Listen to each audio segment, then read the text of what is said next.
नमस्कार दोस्तों, स्वागत है आप सभी का आपके अपने YouTube चैनल ऑनलाइन शिविर डीके में। आज हम बात करने जा रहे हैं सीटेट 30 जनवरी 2023 शिफ्ट सेकेंड पेपर सेकेंड में विज्ञान, गणित, सामाजिक विज्ञान, हिंदी वगैरह के अंदर किस प्रकार के प्रश्न पूछे गए, जानते हैं इस वीडियो के लास्ट तक। सब कुछ प्रश्न आपको उत्तर के साथ यहाँ पर मिलने वाले हैं।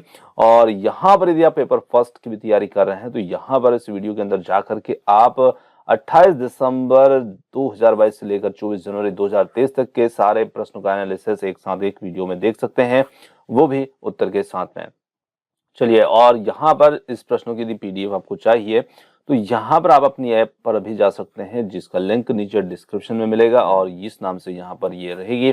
तो आज हम बात करेंगे, कुछ बाल विकास के प्रश्न है, कुछ विज्ञान गणित के प्रश्न है, और यहाँ पर एक चीज और है, सामाजिक विज्ञान के भी प्रश्न यहाँ पर पहुंचाए गए हैं, जो कि आज के इस वीडियो में हम डिस्कस करने वाले हैं। और लिंक आपको मिल जाएगा, टेलीग्राम पर भी आप जा सकते हैं, वहां पर भी उपलब्ध हो जाएगी, ऐप के अंदर भी उपलब्ध हो जाएगी। और ये है व्हाट्सएप नंबर जिन पर आप अपने क्वेश्चन भेज करके एग्जाम होती है तो आप दूसरे बच्चों का सहयोग कर सकते हैं। और आज जो क्वेश्चन भेजने वाले हैं उनका नाम यहाँ पर आप देख सकते हैं, एमडी शकील हैं, जो कि बिहार के रहने वाले हैं। और इन्होंने क्वेश्चन जो है लिख करके बहुत ही व्यवस्थित तरीके से पहुंचाए हैं, आपकी मदद के लिए ये आ गया है, तो इनका हमारे हृदय से बहुत बहुत धन्यवाद। और चलते हैं आज इनके क्वेश्चन की ओर बढ़ते हैं। और क्वेश्चन के लिए थोड़ा सा यहाँ पर ऐप के बारे में थोड़ा सा बता देता हूँ। इस नाम से आपको ऐप मिल जाएगी, इस प्रकार का लोगो होगा। यहाँ पर ऐप के अंदर आप जो है मॉक टेस्ट लगा सकते हैं, और साथ ही साथ पेपर फर्स्ट की तैयारी के लिए सीटेट ईवीएस रामबाण पीडीएफ होगी, जिसमें यहाँ पर 2011 से 2022 तक के सारे नोट्स आपको कंप्लीट मिलेंगे व्याख्या के साथ में, और 500 एमसीक्यू भी इसमें देखने को मिल जाएंगे। और चलिए अब हम बढ़ते हैं हमारे मुख्य प्रश्नों की ओर, जहाँ पर प्रश्न हमारे जो रहेंगे किस प्रकार के इन्होंने भेजे हैं। तो देखिए, सबसे पहले प्रश्न की बात करते हैं। तो यहाँ पर इन्होंने विथ प्रूफ के साथ में इन्होंने लिख कर दिया है, वही हम आपको दिखा रहे हैं। देखिए, हम एग्जाम देने नहीं गए हैं और यहाँ पर पूरे क्वेश्चन इन्होंने ही भेजे हैं। तो यहाँ पर आप डेट देख सकते हैं, सीटेट की एग्जाम देख सकते हैं। बहुत अच्छे तरीके से इन्होंने यहाँ पर क्वेश्चन दिए हैं। अब देखिए, फर्स्ट क्वेश्चन इन्होंने दिया है यहाँ पर, मच्छर से होने वाला रोग कौन सा, इस प्रकार का प्रश्न आया था। देखिए, एग्जाम देने वाले जब भी एग्जाम देकर बाहर निकलते हैं ना, ताजे तुरंत कोई किसी को भी प्रश्न इतने अच्छे तरीके से याद नहीं रहते कि विकल्प के साथ में वो हमें बता दे, परंतु यहाँ पर इन्होंने विकल्प भी इसके साथ में जोड़े हैं, मतलब कि बहुत अच्छा स्कोर इनका निश्चित रूप से रहा होगा एग्जाम में। तो ऐसी हम उम्मीद करते हैं और ऐसी हम कामना भी करते हैं। तो यहाँ पर पहला प्रश्न है, मच्छर से होने वाले रोग, तो निश्चित रूप से विज्ञान का प्रश्न यहाँ पर रहा होगा। और ये जो प्रश्न है, तो यहाँ पर इसके लिए सही उत्तर की यदि हम बात करें तो सही उत्तर यहाँ पर हमारा हो जाता है मलेरिया और जो डेंगू होगा, यानी कि ऑप्शन नंबर थर्ड जो होगा वो इस प्रश्न के लिए यहाँ पर उत्तर होगा। तो बिल्कुल यहाँ पर मलेरिया, डेंगू जो है, ये रोग जो है मच्छर से होने वाले रोग हैं। और भी बहुत सारे रोग होते हैं जो मच्छरों के कारण होते हैं, जैसे चिकनगुनिया भी होता है, इसी के साथ में पीला बुखार होता है, जीका वायरस होता है, जापानी बुखार होता है ना, फाइलेरिया होता है। तो ऐसे कुछ रोग हैं जो मच्छरों से होते हैं। तो निश्चित रूप से ये प्रश्न का उत्तर यहाँ पर हमारा बन जाएगा। ये आगे अगला प्रश्न देखिएगा, थोड़ा सा आपको दिखने में यदि समस्या हो तो मैं यहाँ पर क्वेश्चन को बोल भी रहा हूँ, तो आप उस पर थोड़ा सा ध्यान लगा सकते हैं। लड़के हमेशा विज्ञान में अच्छे होते हैं, लड़कियां गायन में यह कथन दर्शाता है। देखिए, जहां पर पक्षपात किया जा रहा है, मतलब कि लड़कों को इस प्रकार से देखा जा रहा है, लड़कियों को इस प्रकार से, तो कहीं ना कहीं ये चीज जो है ये जेंडर रूढ़िवादिता को दर्शाता है, और जेंडर रूढ़िवादिता से भी यहाँ पर आपको प्रश्न जो है वो देखने को मिला है। इसी के साथ में बात करते हैं, निम्नलिखित में से कौन सा सही नहीं है, एक इस प्रकार का प्रश्न था। और यहाँ पर 2 दर्जन बराबर 30 है। तो देखिए, 2 दर्जन बराबर 30 मतलब कि ये गलत है। तो यहाँ पर 30 ना होकर के 24 होना चाहिए था, और यहाँ पर पूछा है सही नहीं, मतलब कि हमें गलत को ढूंढना है। तो 2 दर्जन बराबर 30 ये ही यहाँ पर उत्तर बन जाता है। अब थोड़ा सा देखिए, 2 दर्जन बराबर होता है यहाँ पर 24, तो गलत ढूंढना था, तो यही इसमें गलत है। अब थोड़ा सा यहाँ पर लिखने में इनके द्वारा त्रुटि हो गई है, वो त्रुटि यहाँ पर हम समझ लेते हैं। 5 लीटर 50 ml बराबर 550 मिलीलीटर। देखिए थोड़ा सा लिखने में यहाँ पर त्रुटि मैं मानूंगा इनकी कि लिखने में त्रुटि हो गई होगी, तो कोई बात नहीं, उसके लिए भी बहुत बहुत धन्यवाद, क्योंकि त्रुटियां हमारे सीखने का हिस्सा होती है और आपने बहुत अच्छा प्रयास किया, उसके लिए बहुत बहुत धन्यवाद। तो यहाँ पर मैं थोड़ा सा इसको करेक्ट करना चाहूंगा, तो यहाँ पर हो जाता है 5050 ml, है ना, क्योंकि 5 लीटर 50 ml है बराबर यहाँ पर हो जाएगा ये, तो यहाँ पर इस जगह पर आप इसको देख करके चलिए। दूसरा है सी वाला, यहाँ पर 1 सेंटीमीटर बराबर 0.1 सेंटीमीटर। तो देखिए तीसरे में भी थोड़ी सी यहाँ पर जो है 1 सेंटीमीटर ना होकर के ये 1 मिलीमीटर ही इन्होंने लिखा था, पर उसको काट करके जल्दबाजी में इन्होंने इस प्रकार से कर दिया। तो 1 मिलीमीटर बराबर जो है 0.1 सेंटीमीटर। तो अब ये भी यहाँ पर देखिए सही हो गया, ये भी इसमें सही है यदि इस प्रकार से लिखा होगा तो। और 10 पैसा बराबर 0.1 रुपया, तो ये भी इसमें सही है। तो 3 यहाँ पर देखिए सही देखने को मिलते हैं और 1 यहाँ पर गलत देखने को मिल सकता है ना। तो यहाँ पर इसमें हमारा गलत उत्तर जो रहेगा वो रहेगा ऑप्शन नंबर ए। अब देखिए लिखने में उनकी त्रुटियां हो गई, उसके लिए आप अवॉइड कीजिएगा उस चीज को। आगे चलते हैं, अगला प्रश्न आता है, निम्नलिखित में से कौन सा बड़ा है। तो देखिए भिन्नों का क्रम दिया गया था और भिन्नों के क्रम में यहाँ पर पूछा था कि कौन सा बड़ा है। तो यहाँ पर भिन्न का जो क्रम है यदि हम उसको देखेंगे तभी हमें उसको पता चलेगा और कौन सा यहाँ पर बड़ा रहेगा। तो यहाँ पर देखिए इसमें यदि हम देखते हैं तो ये जो दोनों संख्याएं हैं यहाँ पर 3/5, तो 3/5 को यदि हम देखते हैं तो मैं सीधे सीधे यहाँ पर कैलकुलेटर के माध्यम से ही ये मैंने कर लिया है ताकि ज्यादा टाइम वेस्ट ना हो। ये 0.7 होता है, 0.6 होता है, तो इनमें से बड़ा नहीं पूछा, पूरे चारों में से बड़ा पूछा होगा शायद मेरे हिसाब से यहाँ पर। और दूसरा यहाँ पर है हमारा 2/5, तो इसको यदि हम कैलकुलेट करते हैं तो ये 0.4 हो जाता है इसका मान, और यहाँ पर इसका मान हो जाता है 0.26, और 1/5 तो ये हमारा हो जाता है 0.2, इसी के साथ में 1/3 0.33 हो जाएगा। एक सही 1/3 है तो 1 से 1/3 यहाँ पर हमारा इसका मान निकल करके 1.33 आ जाएगा, और 2 सही 1/6 ये हो जाता है 13/6, और 13/6 को हम देखें तो ये 2.16।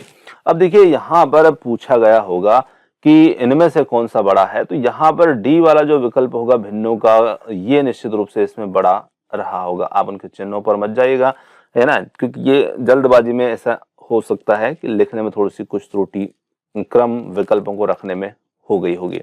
तो यहाँ पर इस प्रकार से मैं अनुमान लगा रहा हूं कि इस प्रकार से हमारा प्रश्न रहा होगा। देखिए अगला प्रश्न है यहाँ पर, सार्वभौमिक व्याकरण अवधारणा का सिद्धांत निम्न में से किसका है। स्किनर, जीन पियाजे, लेव वाइगोत्स्की या नॉम चॉम्स्की। तो यहाँ पर यदि हम बात करें तो ये जो सिद्धांत सार्वभौमिक व्याकरण अवधारणा का सिद्धांत देने वाले रहेंगे वो रहेंगे नॉम चॉम्स्की। और कहीं ना कहीं प्रश्न हमारा जो है हिंदी पेडागोजी से जुड़ा हुआ प्रश्न है, भाषा से जुड़ा हुआ प्रश्न है, तो निश्चित रूप से यही इसमें हमारा उत्तर रहेगा नॉम चॉम्स्की। और चॉम्स्की के अनुसार भाषा गहन और महत्वपूर्ण अर्थों में मस्तिष्क का दर्पण होती है, ऐसा भी इनका मानना है, और ऑप्शन डी के साथ में यहाँ पर उत्तर हो जाएगा। अगले प्रश्न की बात करते हैं, तो अगला प्रश्न यहाँ पर है, हमारे रिक्त स्थान व्यवहार परक तंत्र का एक मुख्य भाग है। तो देखिए ये थोड़ा सा मुझे प्रश्न मतलब समझ नहीं आ रहा है, मैं पूरी तरह से ये बोलना चाह रहा हूँ। तो यहाँ हमारे रिक्त स्थान व्यवहार परक तंत्र का मुख्य एक भाग है भावनात्मक, मनोगतिक या संवरात्मक या भावनात्मक एवं संक्रियात्मक। तो हो सकता है प्रश्न ऐसे हो या हो सकता है प्रश्न में थोड़ा सा चेंज हो, तो मुझे ये प्रश्न थोड़ा सा समझने में यहाँ पर समस्या लग रही है। और यहाँ पर यदि मैं इस प्रश्न के उत्तर के साथ जाना चाहूंगा तो मैं यहाँ पर उत्तर अपने अनुसार बता रहा हूं, जो पूरी तरह सही हो या ना हो ये आप देख सकते हैं। तो यहाँ पर मैं उत्तर की यदि बात करूंगा तो मैं यहाँ पर ऑप्शन नंबर डी भावनात्मक एवं संक्रियात्मक, और आपको यदि प्रश्न पूरी तरह सही मिलता है तो आप बिल्कुल इसका उत्तर चेक कर सकते हैं, है ना। प्रश्न में यहाँ पर एक अनुमानित आधार पर ये देने का प्रयास कर रहा हूं। भावनात्मक एवं संक्रियात्मक व्यवहार परक तंत्र का एक मुख्य भाग है। तो ऑप्शन डी यहाँ पर मैं उत्तर इसका बताना चाहूंगा, क्योंकि ये थोड़ा सा मुझे क्लियर नहीं है, इसलिए मैं आपको सीधे यहाँ पर बोल रहा हूं। आगे अगला प्रश्न हमारा रहेगा, बच्चों के सम्मुख विचार बिंदु प्रस्तुत करते समय सही क्रम क्या होगा। यानी कि बच्चों के सम्मुख यदि हम अपने विचार बिंदु प्रस्तुत करना चाह रहे हैं तो उसके लिए सही क्रम क्या होना चाहिए। तो देखिए यहाँ पर बच्चों को जब हम विचार बिंदु या कोई भी बात प्रस्तुत करने जा रहे हैं तो निश्चित रूप से हमारा जो क्रम होना चाहिए वो एक ज्ञात से अज्ञात की ओर या सरल से जटिल की ओर होना चाहिए, जटिल से सरल नहीं होना चाहिए। तो देखिए यहाँ पर ज्ञात अज्ञात तो इसमें शामिल नहीं है, परंतु यहाँ पर यदि हम देखें तो सामान्य से विशिष्ट, मतलब सामान्य से हम विशिष्ट की ओर चलते हैं और ये जो विशेषता होती है ये हमारे आगमन विधि की विशेषता होती है। तो ये प्रश्न भी जो है हिंदी पेडागोजी से जुड़ा हुआ प्रश्न है जिसमें आगमन विधि से ये प्रश्न शायद बन रहा है। तो सामान्य से विशिष्ट की ओर और या फिर हम कह सकते हैं कि ज्ञात से अज्ञात की ओर, मूर्त से अमूर्त की ओर या स्थूल से सूक्ष्म की ओर, इस प्रकार से हम यहाँ पर चलेंगे, हमारा क्रम रहेगा। अगला प्रश्न आता है यहाँ पर स्मॉलेस्ट यूनिट ऑफ साउंड यानी कि ध्वनि की सबसे छोटी इकाई पूछी थी यहाँ पर, और ध्वनि की सबसे छोटी इकाई जो होती है वो होती है स्वनिम और जिसे हम फोनिम भी कहते हैं। तो हो सकता है कि ये प्रश्न यहाँ पर अंग्रेजी से जुड़ा हुआ प्रश्न हो, क्योंकि इन्होंने जिस प्रकार से लिखा है तो उसी प्रकार से ये प्रश्न इंग्लिश पेडागोजी के अंतर्गत पूछा गया होगा। तो यहाँ पर जो फोनिम होगा ये स्वनिम भी कहते हैं इसको, और यही हमारी भाषा की सबसे छोटी इकाई होता है।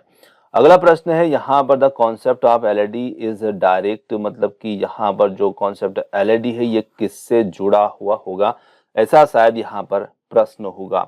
तो देखिए यदि हम इस प्रश्न की बात करें, एलईडी जो होता है ये एक लैंग्वेज एक्विजिशन डिवाइस है जो कि जुड़ा हुआ है चौमस्की से, यानी कि ये भाषा से जुड़ा हुआ प्रश्न है। तो निश्चित रूप से यहाँ पर ये भी जुड़ा होगा चौमस्की से। तो कहीं ना कहीं यदि हम इसके उत्तर की बात करें तो हो सकता है, क्योंकि यहाँ पर कोई विकल्प नहीं है, तो यहाँ पर उत्तर हमारा जो रहेगा वो चौमस्की से संबंधित पूछा होगा, या फिर इसका हो सकता है कोई फुल फॉर्म पूछा हो।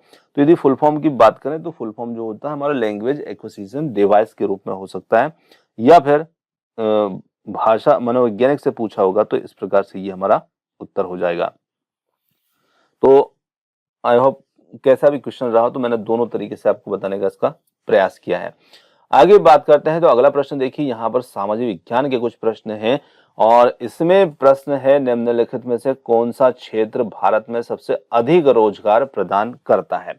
अब देखिए यहाँ पर यदि हम क्षेत्र की बात करें तो कौन सा क्षेत्र यहाँ पर सबसे ज्यादा रोजगार प्रदान करता है, तो यहाँ पर देखिए प्राथमिक क्षेत्र है, द्वितीय क्षेत्र है और तृतीय क्षेत्र है। तो यदि हम बात करें तो जो सेवा क्षेत्र, जो तृतीय क्षेत्र होता है, ये यहाँ पर जिसे हम सर्विस सेक्टर के नाम से भी जानते हैं, सेवा क्षेत्र के नाम से भी जानते हैं, जिसके अंतर्गत जो बैंकिंग सर्विसेज, ट्रांसपोर्टेशन, ये सब तृतीय क्षेत्र के अंतर्गत आते हैं। तो यहाँ पर उत्तर इसका हो जाता है हमारा तृतीय क्षेत्र।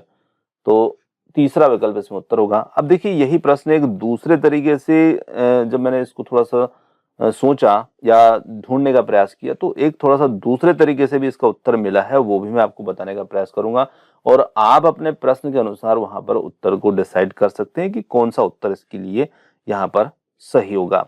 तो देखिए यदि प्रश्न हमारा इस प्रकार से, एक प्रश्न मुझे मिला था कि जो कौन सा क्षेत्र है जो हमारी भारतीय अर्थव्यवस्था है उसमें मतलब सबसे ज्यादा भारतीय अर्थव्यवस्था का सबसे बड़ा क्षेत्र कौन सा है। तो यहाँ पर भारतीय अर्थव्यवस्था के क्षेत्र की बात की जाए तो इसमें या कौन सा क्षेत्र जो है वो अधिकतम रोजगार प्रदान करता, अर्थव्यवस्था में रोजगार प्रदान करता, इस प्रकार का प्रश्न था वो। भारतीय अर्थव्यवस्था में निम्न में से कौन सा क्षेत्र अधिकतम रोजगार प्रदान करता है। तो उसमें जो उत्तर देखने को मिला था मुझे वो कृषि एवं सहायक क्रिया क्षेत्र मैंने मिला था, और जो कृषि है उसको कहीं ना कहीं प्राथमिक क्षेत्र में रखा जाता है। तो देखिए यहाँ पर प्राथमिक क्षेत्र में उसको शामिल किया जाता है। तो हो सकता है कि उत्तर इस प्रकार से बन जाए। प्रश्न यदि आपका इस प्रकार से है, अब जैसा प्रश्न यहाँ पर लिखा है तो मैंने उसके अनुसार यहाँ पर उत्तर दिया है तृतीय क्षेत्र। आगे यदि बात करें तो कौन सा खनिज जो है काला सोना कहलाता है, ये तो सीधा सीधा हम जा सकते हैं, पेट्रोलियम और इसके उत्पाद जो होते हैं ये काले सोने के रूप में यानी कि ब्लैक गोल्ड कहलाते हैं। तो ऑप्शन नंबर ए यहाँ पर इसमें उत्तर हो जाएगा। लू जो है ये किस प्रकार की पवन का उदाहरण है, तो लू को जो है हम स्थानीय पवन के अंतर्गत रखेंगे। ऑप्शन नंबर बी यहाँ पर बन जाएगा इसमें उत्तर। और अगला प्रश्न था यहाँ पर वीरशैव आंदोलन की स्थापना जो थी ये किसने की थी। तो देखिए वीरशैव जो आंदोलन था यदि हम इसकी बात करें तो इस आंदोलन की स्थापना करने का जो श्रेय जाता है वो जाता है यहाँ पर वासवन्ना, जो इनका पूरा नाम था, मतलब थोड़ा सा इस प्रकार से नाम है इनका, वासवण्णा, ये इनका नाम है ना। थोड़ा सा पढ़ने में आपको समस्या लग सकती है, या वासवन्ना, कहीं कहीं पर ऐसा भी लिखा मिलेगा, कहीं पर ऐसा भी लिखा मिलेगा। अब देखिए इन्होंने थोड़ा सा लिखने के में विकल्प सी के अंदर ये चीज लिखी है, पर थोड़ा सा क्लियर नहीं होने की वजह से मैंने यहाँ पर थोड़ा सा इसको लिख दिया है। तो इस प्रकार का यहाँ पर यह आंदोलन था, और इसकी स्थापना करने का जो श्रेय जो है इनको जाता है, वासवन्ना को।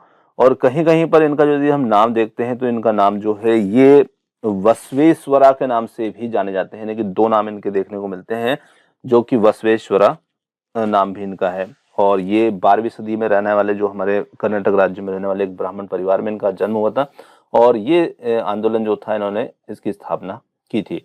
इसी के साथ में इन्होंने कुछ नोट डाले हैं। यहाँ पर बाघ से कोई प्रश्न आया था, रेगिस्तानी ओक से प्रश्न आया था, चार मीनार कहाँ पर है, इस प्रकार का प्रश्न इसमें आया था। तो यहाँ पर निश्चित रूप से प्रश्न जो है हम देख सकते हैं, इस प्रकार के प्रश्न जो थे वो इसमें रहे थे। तो उम्मीद करते हैं कि वीडियो आपको पसंद आया होगा, और वीडियो पसंद आया तो वीडियो को लाइक, शेयर, चैनल को सब्सक्राइब कर सकते हैं। और आपने जो समय दिया उसके लिए बहुत बहुत धन्यवाद। Thanks for watching. मिलते हैं जल्दी ही एक और नए किसी वीडियो के साथ। धन्यवाद।